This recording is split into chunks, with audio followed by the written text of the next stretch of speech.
have that? What does it take to be able to make your dreams come true? Like experientially, what is it that is involved? The first thing that comes to mind is discipline. And the second thing that comes to mind is grit. So discipline would be once you get to a certain age, there's nobody who is chasing you to go do the right thing. When you were young, the people who were going to be telling you, your teachers would tell you, go and do this. Your parents would tell you, go and do this. Once you get to, excuse me, excuse me. Once you get to be an adult, there's nobody who is going to force you to do any of those things. You have to have that discipline yourself to go and do them. And so even the Bible would say a disciplined life, like the person who has no discipline has no, what's the word? I don't remember exactly what it says, but pretty much Walls are broken without discipline. Yeah. exactly. So once you have goals, the only way you're going to go ahead to achieve those goals is if you discipline yourself to follow through on those goals that you have set you want to achieve. And the discipline comes with setting up your systems, and it comes with having the courage to go ahead and do those things. Even when you feel fear, you still need to have the courage to follow through on those things that you have said, hey, these are my systems, these are the things I'm going to have to do. So it's discipline, it's discipline which comes with having the courage and having the systems in place to make those happen. And then I talked of grit. Grit on the other side, I'm really not going to define this word well, but the book by Angela Duckworth, the book is called Grit.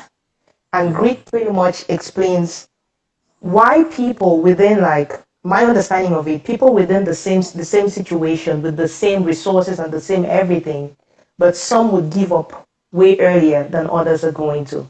Some people are going to keep going because most often you're looking at the vision, you're looking at that thing and it's motivating you to keep going, versus other people look at it and they just see the obstacles. Thank you for saying that. Where we are right now is for those people that understand that we live by visions and we have to build those visions ourselves. It's not something you can't pray a vision into existence. You have to consciously build it. Now, I just want us to back up a little bit, so people who have not got into that place of understanding or rising up to the responsibility of the fact that if I desire it, it's work that is coming.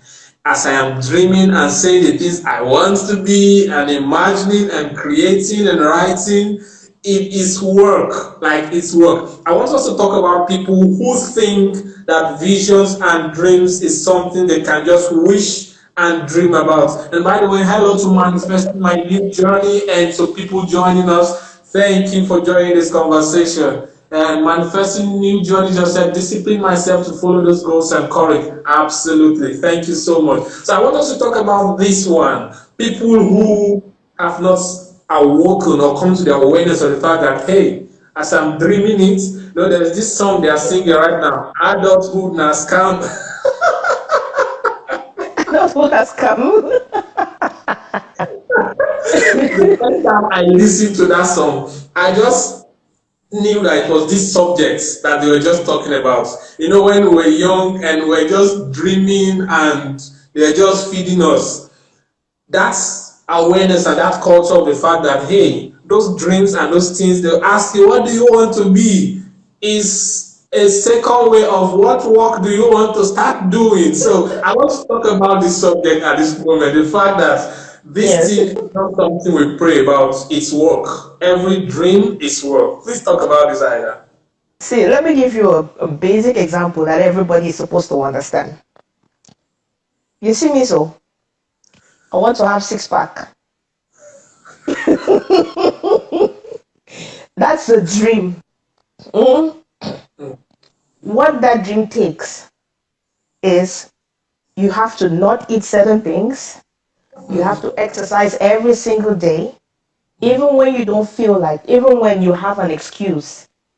If your dream is to have that six-pack, for example, these are the foods you cannot eat. These are the things you have to do every single day at this particular time of the day. If I can sit down and be honest with myself that every single day I can commit to doing those things, if I can commit to doing those things, and then I stand a chance of having that six pack. But if I'm dreaming about that six pack, and then I look at the lifestyle that is going to entail to have it, and that lifestyle cannot fit in this my lifestyle, oh yeah, let me be honest with myself and say, hey, you know what? That thing is just one of those dreams that I would see in dreamland. It's not ever going to happen. And so the reason I bring this is because, yes, a lot of people at the start of the year, they make this big goal. I want to lose weight. I want to make a lot of money. That goal setting, that's the introduction to what it is you want. You then need to understand the discipline that is going to take to get to that goal.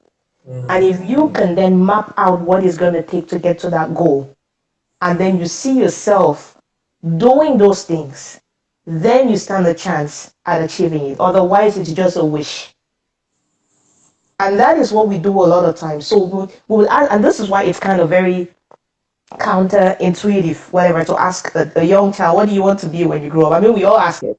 I've asked my kids. But the truth is, you don't know, right? You don't know. And so, if you're going to be wishing that you have something, or you have this goal that you have set that you want to achieve, you need to realize that that goal entails a certain amount of work, it entails a certain amount of commitment, and it entails doing this particular thing every single day in order to get to that goal. And if you do not see yourself being able to do that every single day, then you have to change the goals. Be realistic about your goals. And always say for goal setting, set something which is out there so you have to stretch yourself. And that is where grit comes in.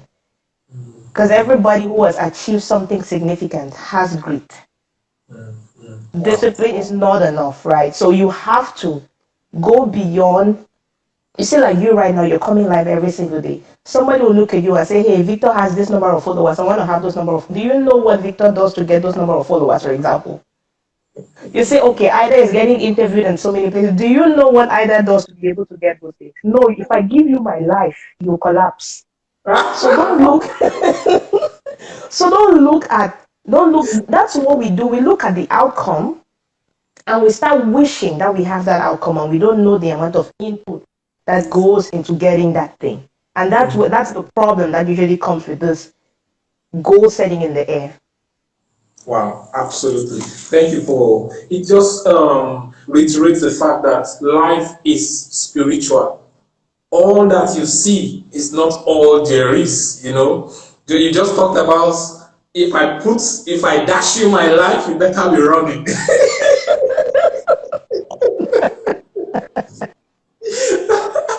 The elegance you see is sustained by a work ethic, and really it's the work ethic that you should be asking for, not the elegance. You don't get the elegance. The work ethic is what produces the elegance. But we've had it upside down or inside front. I don't know how to put it right now, where we have the wannabes, the wants to be like, and they never find out what it takes to be like.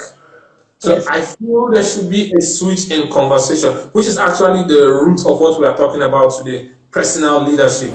Just like we talked about, there's a place for dreaming those dreams, wanting those wantings, those desires, and then there's a place where you consciously sit down to calculate the costs. Yes. Okay, I need this. What does it take to get it? And that is where so many people get to lose it. So I want to ask, because you just talked about the fact that it's got to be something you sit down and say, okay, this is what I want. These are the goals that are necessary, and then it's something I need to do every day. I just want to take it step by step. Okay, let's say someone how do you, let me just ask you personally, how do you get to, plan or get the goals or the steps for your dreams? So I personally, I usually like a while ago, I think I was reading this book, Napoleon Hill, Think and Grow Rich. So I read the book, and he is talking in the book. And again, like I've read so many that I'm going to mix a lot of them, but I get the essence of it. In the book, he talks about like you have this goal. It's a strong desire, right? It's God. You have to combine your strong desire with your elevated emotion, and this is Joe Dispenza, I think. But it's all in the same kind of light. Whatever goal that you're setting for yourself, you need to put a timeline to it. You put a timeline to it and be specific about the goal. If it's money, specific about the amount of money. And so you're writing down, for example, let me use a number. I want to have $1 million by the time I'm 40, for example. How are you going to achieve that? You have to put it down so that you're demanding for your brain to start producing those results for you. Just like the car analogy. When you focus on the thing and you you focus on the thing, you put it down in writing, because in the air is just in the air. When you put it down, you start to concretize it, because now you're making that thing into something. It's not just there anymore. It's on paper. So what I personally did was I wrote down, okay, this is what I want to do by the time I'm this age. And this is what I'm going to do to achieve it. And in order to do this thing, to achieve it, it means every single day I have to do X, Y, Z. And if the whole of that picture looks good to me, then I start with the one thing that I need to do today. And so one of my long-term goals, for example, I'm going to share, one of my long-term goals is to actually be a speaker, like what Les Brown does and like what Oprah and Tony Robbins, that's one of my long-term goals. And so to be able to get to that place, if you take me now, if Tony Robbins calls me today and say, Ida, come and speak, I cannot speak, because I'll just be trembling because it's Tony. Right? So now, so realizing that that is where I want to be, at one of the things, that is where I want to be. And then looking at Tony and admiring him and seeing the elegance that he has on stage, and knowing that for him to get to that place, he has put in years upon years upon years of work. And if I continue to look at that, and it's inspiring to me, that means I need to go and dig. 20 years ago, 30, 40 years ago, what was Tony doing? And how can I fast track all of that to start doing it today? And does that still look appealing to me? If it does, yes, then I start. These are the little things I'm going to be doing. So for me, when I'm doing my stuff, people are going to look at me and say, either you're doing too much, but you don't know where I'm going.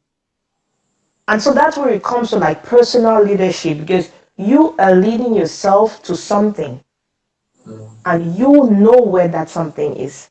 And the people around you are probably going to look at you and see that you're doing too much, but you are looking at where you're going and you're nowhere near Tony Robbins. And so you know what you have to continue doing. And if it's appealing to you, then you continue going. If I had looked at that and said, hey, this guy barely gets enough sleep, this guy barely does this, barely does that, and it's like, nah, I don't think I can do that. Hey, oh yeah, be honest with yourself and don't do it. And that's why it comes to every single person has their own what they are put on this planet to do. And somebody said that the two most important days in your life are the day you were born and the day you find out why. And so if you haven't found out why you were born, that is all you should be doing right now. Every single day you should be contacting your higher self and the universe to figure out what it is you're supposed to be doing on this planet. That's your number one goal if you haven't figured it out. But because we get distracted by so many things, we never actually follow that inner guide that we all have within us to take us to the place that we're supposed to go, which comes down again in a way to this whole personal leadership. It's personal leadership. But whatever your gifts are, whatever those things that you came to this planet to give, it's supposed to serve everybody.